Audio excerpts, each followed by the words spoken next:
because I know that I have a visceral reaction when I see videos that seem to run counter to my views. And I believe that everybody or most people have that feeling. And you try and fight against it and go, no, I'm going to watch this thing that Gary Lineker's just put out about Israel or whatever. Because my immediate reaction is my head wants to dismiss it before I've even watched it. Because I think this guy's an ideologue. He's on the other tribe. So all the things and I agree with everything you've said. But they must also be going, gosh, these people on the right, when they sit down and actually, because most of them just go, they're all psychopathic Nazis, they think we are. But if they really think about it, they go, why is it that they're not seeing the truth that we're seeing? So there must be another side to this story that you and I are just shielded from. I'm afraid there's not. And I have a lot of experience talking to the left on this, debating them. But also, I always make every effort to understand the other side. And often, I naturally take the devil's advocate position. So if someone's arguing my point, I quite often end up taking the other side. I don't know why. It's just a sort of quirk that I have.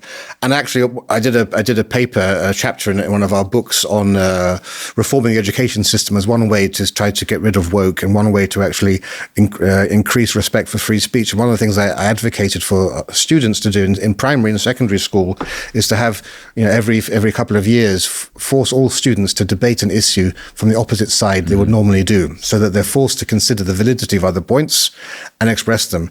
Now, one of the things I always do in podcasts and interviews and debates and so forth is I try to avoid doing what many people on the left and the right do, and that's talk theoretically and try to essentially talk about emotions and feelings. And this is why I always try to stick to the facts, because I still think the facts are undeniable. I present the facts, you draw your conclusion. I think it's quite hard to draw any other conclusion than the one that I think most of our viewers understand.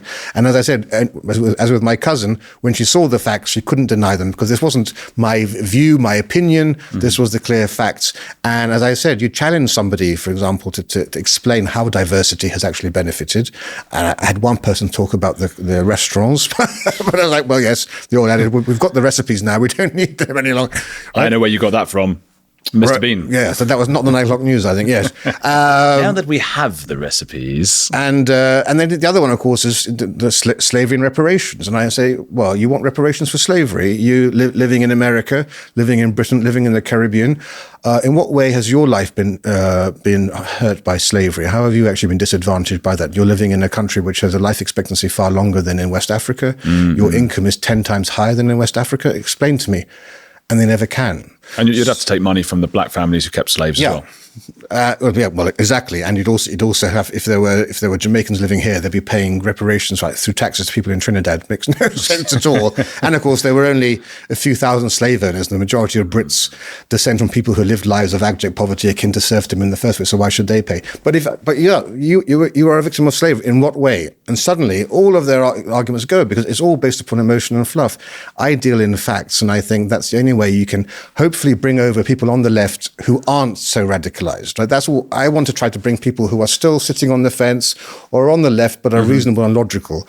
You're never going to convert the complete extremists. No. Well, even when you did so with your cousin, who I imagine was not the fact that she watched it at all, she must be quite open-minded. The fact is, you're a family member, a loved one. It's much easier to do it that way. It's like they need a friend. It's a fashion thing, and a friend of theirs has to say, like, yeah, I might vote for reform, and they might then be a bit shocked and then maybe watch something a few months later. And be respectful. What happened to decent? It's like old debates where you would shake hands after having a debate, and that now even that is becoming. I've been in a couple of university debates where people have refused to shake my hand afterwards, and you just think, gosh, have you gone to the stage now where just sharing opinions now and viewpoints is a cause for cancellation? Well, they think, if they genuinely think you're a Nazi, well, then you don't. I'm not. They're not right.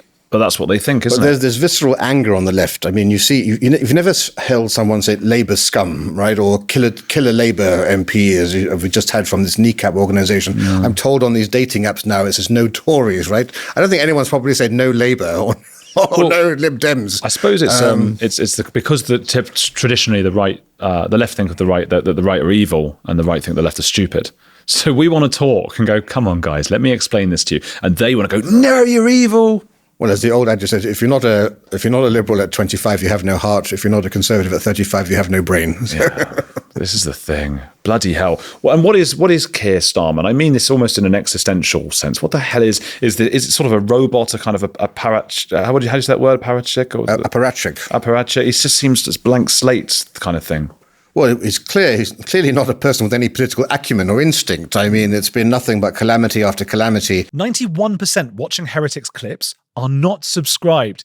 Quick favour, hit subscribe. Free, takes 2 seconds, and helps us question everything together.